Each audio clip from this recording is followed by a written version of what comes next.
It's horrifying transformation of Doja cat actually. Doja Cat has evolved from a bubbly pink pop princess to an edgy, dark, and honestly confusing artist. Now, celebrities as famous as Doja Cat are held to standards that are near impossible to meet. But what happens when a celebrity just gives up, disregards all societal standards, and Where are the eyebrows? starts acting in a way where you have no idea if what you are looking at is real or fake? We have to acknowledge from the beginning that everything in Yeah, she good. Doja Cat's career could be one orchestrated marketing stunt, or we could actually be witnessing someone descending into madness. Doja Cat's superpower is that she knows the internet very well. She knows what type of humor the internet will gravitate to. She knows what will cause controversy, and she has continuously exploited that throughout her career. She obtained this knowledge by being essentially raised by the internet. I definitely didn't like to leave my room. I don't know if I was agoraphobic, but I definitely thought that I was at the time. It was very, very hard for me to go outside. According to Doja, she would skip school for days at a time, spending endless hours in various online chat rooms. She claims that she was often a victim of online bullying, but this allowed her to develop a thick skin and join in on the fun through her own offensive rhetoric. So I became the person who would often make offensive jokes and do things sort of out of the box. From the slapstick comedy of E-Bomb's world to the hyperconnectivity of MySpace, as well as the edgy, politically incorrect depths of 4chan, Doja developed a fascination with internet culture. But this time in her life would later come back to haunt her. I was very into finding underground artists that rapped. It was maybe around What was the video about? 11th grade that I figured that this is what I really wanted to do. Performing and music was all I ever cared about. She eventually dropped out of school at 16 and spent all of her free time making music and sharing it online. Her track So High was uploaded November of 2012, which would eventually change her life.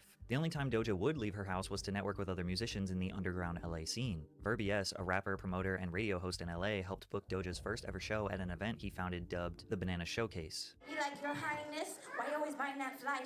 Why you gotta check them tyrants? And why you shut it down like hydrants? Although most of you know Doja as a pop star, she was initially trying to be a I rapper. didn't know she was a rapper. When they were developing her, I was like a live performance coach and rap coach, Verbies recalled. I would play her hella hip-hop videos and we'd freestyle. She was phenomenal. She didn't really need me, but I just happened to be there. Yeti Beats was a producer that heard So High and was blown away. He connected Doja with industry executives, resulting in Doja signing with Kimosabe Records, an imprint of RCA Records founded by record producer and songwriter Dr. Luke, while she was just 17 years old. This deal also came with a temporary artist management partnership with Rock Nation. Through Kimosabe, Doja released her debut EP, Her, with the track So High being re-released as her solo commercial debut single. It seemed like Doja was about to explode into the mainstream, but signing with Dr. Luke was a mistake she could have never foreseen. In 2014, Dr. Luke gained widespread media attention after Kesha filed a lawsuit against him. She accused Dr. Luke of sexual, physical, and emotional abuse over the course of several years, starting when she was 18. She also claimed that Dr. Luke was intentionally This is not good. sabotaging her career. Kesha also sought to be released from her recording contract with Kimosabe Records. This case was huge news, with hashtag Free Kesha becoming a movement on social media. Coincidentally, Doja Cat's career came to a screeching halt as soon as Kesha's lawsuit was filed. Rapper Wale wanted to take Doja on his 30-city Simply Nothing tour across the USA, giving her some much-needed exposure to a mainstream audience, but she had to pull out because she didn't have the support of her label. Now, Doja never made any allegations against Dr. Luke, but is it a stretch to assume that Dr. Luke was more focused on fighting this lawsuit than helping his new signee with her career? Because Doja took a 3.5-year break from releasing music. In the music industry, they call this being shelved, which is when a label signs you, holds you in a contract, but doesn't do anything to help your career, metaphorically putting you on a shelf to collect dust. She kept money rolling in by doing whatever live performances possible, like doing a mini tour with the Philius London in 2015, as well as a short tour with Lizzo in 2017. Doja even turned down a feature on Billie Eilish's 2017 hit single, Bellyache. Fans would see Doja often on Periscope Live cooking up songs in her bedroom, but she had no intentions on releasing them until 2018. Her comeback in 2018 involved her ditching the rapper career path and aesthetic. She instead followed the typical pop star formula of selling sex through music. She debuted tracks like Roll With Us, Go to Town, and Candy, along with her 13-track album, Amala. But a lot of these songs fell on deaf ears. Kimosabe Records didn't do any marketing for her, didn't get her interviews, nor were they putting her on major festivals. She was watching her career fly by and reached a moment where she had nothing left to lose. One night on an Instagram Live with her core group of 60 fans watching, she made a masterpiece meme that would change her Only life. 60? Producer Troy Noka sent her a sample of Wes Montgomery's Polka Dots and Moonbeams, asking This was not that popular at the time. her to make a beat for his album. At the time, she just received a cow costume in the mail. Doja hopped on Instagram Live and began writing Moo with her fans. 6 hours later, Doja and her fans wrote a song about her being a cow. But the silly song needed a silly music video. I opened up Photo Booth on my laptop and used the green screen feature with a green sheet that I hadn't used since I was 12, that was buried in the depths of my closet. I tacked it to a wall with a hammer, right over my mirror, and used some LED Christmas lights to light everything. The crappy lighting and terrible quality green screen combined with a song that is intentionally bad was the perfect thing to I release didn't know she was a meme. in summer of 2018. when we were at the peak of the Lil Pump, Bad Baby, Lil Xan, Boonk Gang, Woah Vicky, Supreme Patty, Lil Tay Instagram clout wave. Doja Cat's Moo music video fit right in this universe because people thought she was just a new quirky YouTuber who had a green screen and got bored. The music video for Moo garnered over 5 million views in 2 weeks and went extremely viral on every social media platform. But when people looked deeper, they realized she was an extremely talented pop artist with a record deal who had an entire album she just released a few months ago. Most people who go viral are not ready for a full-blown music career. Doja was more prepared than ever, and she was able to immediately capitalize on it. But first, she had to make some apologies. Some of her old tweets resurfaced of her using the F slur, to which she immediately responded by admitting she has used the word over 15,000 times in her life. Okay, And this... saying, "I don't think I hate gay people. Gay is okay." Obviously, this didn't go over well, and she issued a more formal apology the next day. This had no impact on her career and momentum. I mean, in this 2018, so... I guess it's kind of Maybe recent. the last time she would have to apologize for her And this past. time, maybe 2010s, then is forgivable.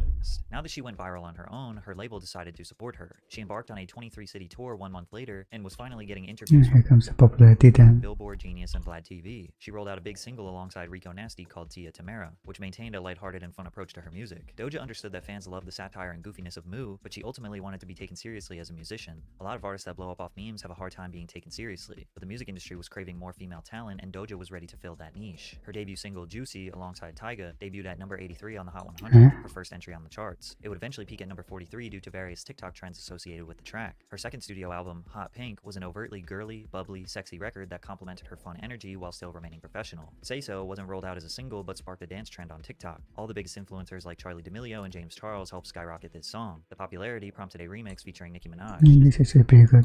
In So, Steam, she tweeted, "If Say So hits number 1, I'll show you guys my boobs really hard." This tweet made headlines, some making fun of her desperation to go number 1, but then it worked. Say So peaked at number 1 on the Billboard Hot 100 and achieved a Guinness World Record for the first female rap duo to reach number 1 on the US singles chart. I just realized I have to show my boobs real hard. I'm just gonna be honest with you guys. not yet. I did play you. I'm not showing my boobs real hard, man. You got fucking played. People online were furious that she broke her promise. She's messing with the simps. Trust me, the simps will overpower her and eventually expose something bad Okay, this is kind of weird now. about her. This commenter couldn't have been more right. A few days later, a Twitter user resurfaced an old video of Doja in what they claimed was an alt-right chat room. On a website called TinyChat, Doja is seen wiggling and writhing while making sexual noises and advances towards other people in the chat before dropping the hard R. Her shirt reminds me of a baby duck. Not only was she acting really strange, but the other people in the call were using blatantly racist rhetoric. This was Doja's response. In this video, I'm being completely f***ing blackout drunk and completely f***ing dumb. In regards to people being racist in the chat room, this was And that is not the best her excuse. response. You know what I do understand is that there is racism that happens across TinyChat. And there is racism that happens across Instagram. There's racism that happens across Twitter.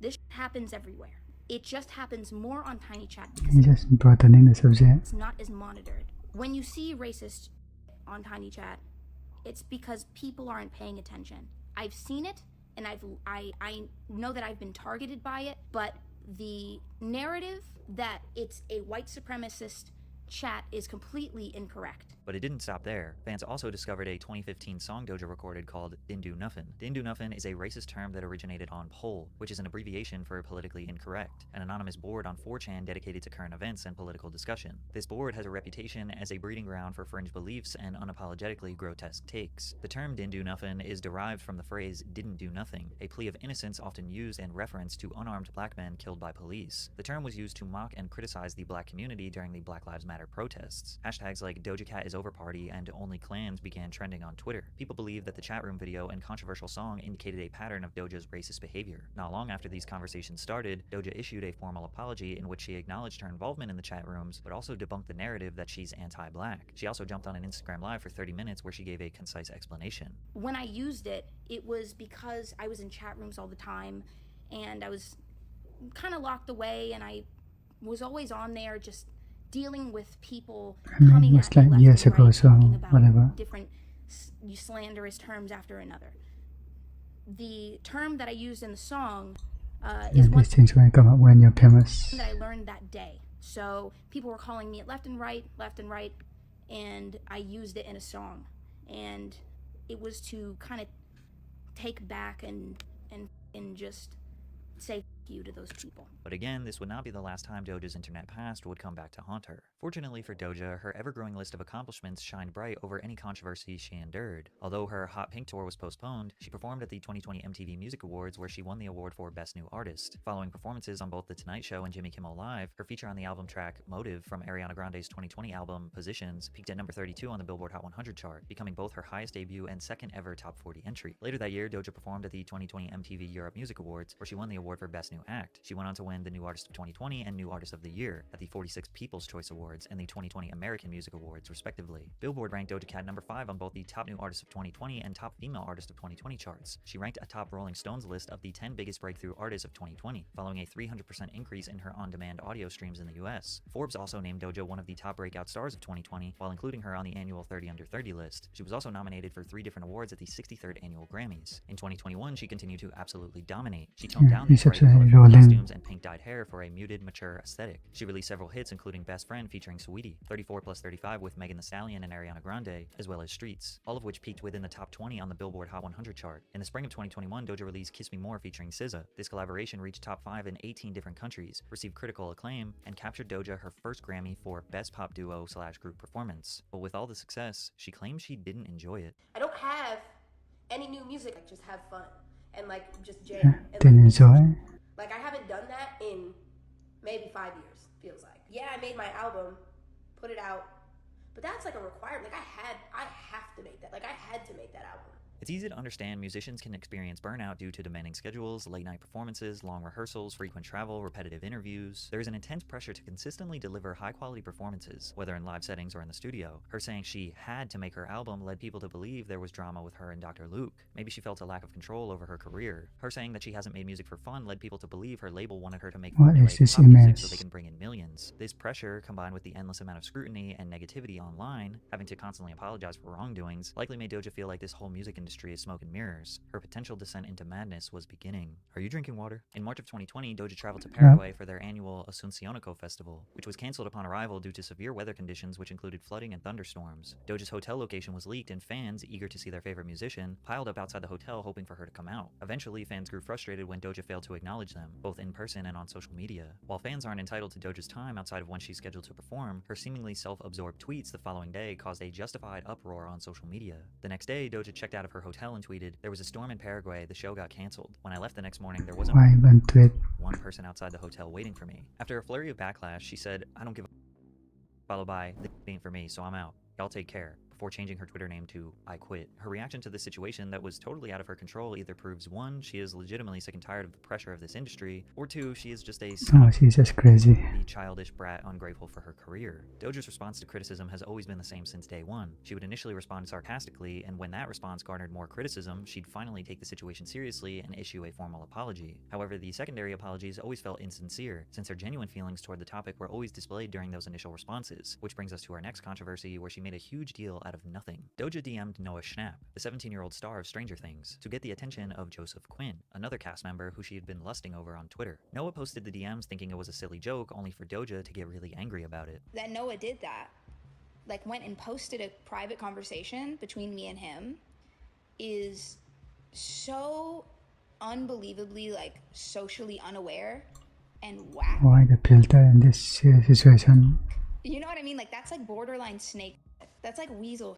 That's what I'm saying. It's not that deep. It's just that he's like a very dumb kid. Doja assumed people would automatically take her side since Noah exposed their private messages. However, many people saw it as her trashing an innocent 17-year-old. What she said in the DMs was already public knowledge, and when Twitter users told her that she was overreacting to this small conflict, she played the victim and responded in an insincere, sarcastic tone. "Y'all are so cringe and lame and nobody wants to hang with you. That's why y'all be on here unironically writing replies that makes you mad." Doja is clearly fed up with the negativity that comes with fame. Whether her controversies are Actually insulting people. self-inflicted or not, she was done with the expectations, done with petty drama, done with apologies, done trying to appease anyone but herself, and now it was her turn to control the narrative. She started by shaving her head bald. Then she went on Instagram Live and shaved her eyebrows. During the live, she said, "I feel like I was never supposed to have hair anyway." Whenever female celebrities randomly shave their head, people quickly assume that they have gone crazy, especially after the world witnessed Britney Spears infamously shave her head while having a mental breakdown in 2007. But when she attended Paris Fashion Week, people second-guessed her intentions. Doja collaborated with makeup artist Pat McGrath to create a strapless red dress while she was covered head to toe in 30,000 crimson red crystals. The look took almost 5 hours to complete, and while some people shrugged it off as just another crazy fashion choice for the sake of shock value, others Others made Illuminati conspiracy theories, that she was imitating Lucifer, and this was nothing more than symbolism for the demonic realities of the entertainment Okay, this pants actually delusional. industry. You could even say Doja's fashion antics are similar to the many stunts Lady Gaga pulled back in the early 2000s. Then again, they said that Gaga was in the Illuminati as well. Little did we know, putting together a creative or potentially shocking ensemble for Fashion Week became one of the least bizarre things Doja does. Doja announced that she planned on returning to her rap roots for her upcoming 4th studio album. She wanted to diverge from the pink and soft things and pop and glittery sounds that defined her career up until now. Her song Attention piqued some interest in the rap world, but fans who'd become accustomed to Doja's pop records were expressing their disappointment on social media, leading to Doja tweeting, "My comment section on IG used to only be positivity because I was doing what everyone wanted me to do, and I love that I can see through all the bull now." She clarified that it wasn't anything personal, but was discontent cranking out digestible pop hits for children on Twitter to get into fights about. She tweeted, "Planet Her and Hot Pink were cash grabs, and y'all fell for it. Now I can go disappear somewhere and touch grass with my loved ones on an island while y'all weep for mediocre pop." People were feeling Why didn't you just do that? Why do you think that? regret for having ever supported her music. But this is the most honest thing Doja has ever said. Most of the music you love is a highly formulaic, soulless product that is scientifically engineered for you to love it. Look at what it took for Doja to blow up, making the worst song possible to get attention. It is totally believable to think Doja just did whatever she could to make some money and be set for life. This is metaphorically what people refer to as selling their soul. But Doja was doing more than metaphors. She showed off a new tattoo of a scaled animal figure crossbred with female attributes. The photo went viral on social media, with many calling Doja's tattoo demonic. One fan expressed their concern, writing, "Used to love you, but you clearly sold your soul to the devil. Unfollow." Doja replied, "Whatever helps you sleep at night." She'd post another tattoo, an Jesus, antelope what the- skull on her wrist. Then she would tattoo a bat skeleton on her back. The allegations regarding her being indoctrinated into the Illuminati or practicing demonic worship only increased as time went on. Her Instagram became filled with cryptic messages and spooky videos to roll out her album. Is he just trolling at this point? She posted very unflattering photos of herself. Her album was called Scarlet. She posted what people thought was the album cover, which consisted of her drenched in blood with a stripped down Freemason symbol. She also And announced they're just scary, I mean, a come multi-city on. tour, which people called a devil worship show. She'd post videos of herself crawling in the shadows, photo shoots where she was drenched in blood, and selfies of blood dripping down her nose. She even posted a selfie wearing a shirt with an image of Sam Hyde, an infamous internet troll / comedian who often incorporates racist or anti-Semitic humor in his bits. The image of Hyde brandishing a rifle on Doja's t-shirt is a common meme on social media following mass shootings. Her song, Paint the Town Red, was her leaning more into this overtly demonic art style. The song topped the charts in 19 countries. It became Doja's second single and first as a solo artist to top the Billboard Hot 100. Paint the Town Red made history by becoming the first solo female rap song in Spotify history to top the platform's global and US top 50 charts, and the fastest solo female rap song to amass 100 million streams. Turns out devil imagery is still an effective marketing strategy. If the signs weren't obvious enough though, Doja began teasing a promotional single titled Demons. In promotional photos uploaded to Instagram, Doja can be seen dressed up as a demon. The music video He's just marketing at this point. further cemented Doja's transformation from the quirky girl in a cowsuit to something straight out of a horror film. Some people are praising Doja, that she is finally being herself. She's finally free of all the expectations of the music industry and doesn't have to live up to unattainable beauty standards. Some people think what Doja is doing here is mocking the people who think an artist has to sell their soul to make it into the industry. You have to remember she is an expert internet troll, crawling out from the deepest depths of 4chan. She knows all of this imagery will cause controversy. She knows she will get news coverage and have outraged parents calling for her music and concerts to be banned. She knows there will be conspiracy theories regardless, so she could be ironically presenting herself as a Yeah, devil yes, worshiper playing to make into people it. think she has gone Yeah. insane. Is this an extremely corny and overused art style for artists? Yes. Is it actually an Illuminati psyop? Maybe. Did it work? Not really. Doja's 4th studio album Scarlet debuted at number 4 on the Hot 200, moving 72,000 album equivalent units. In comparison, Planet Her debuted at number 2 and sold 109,000 units. Despite being on track to be the highest selling female pop star in the This world, is actually Doja pretty good potentially though. scared her audience away. Let's see what the name there.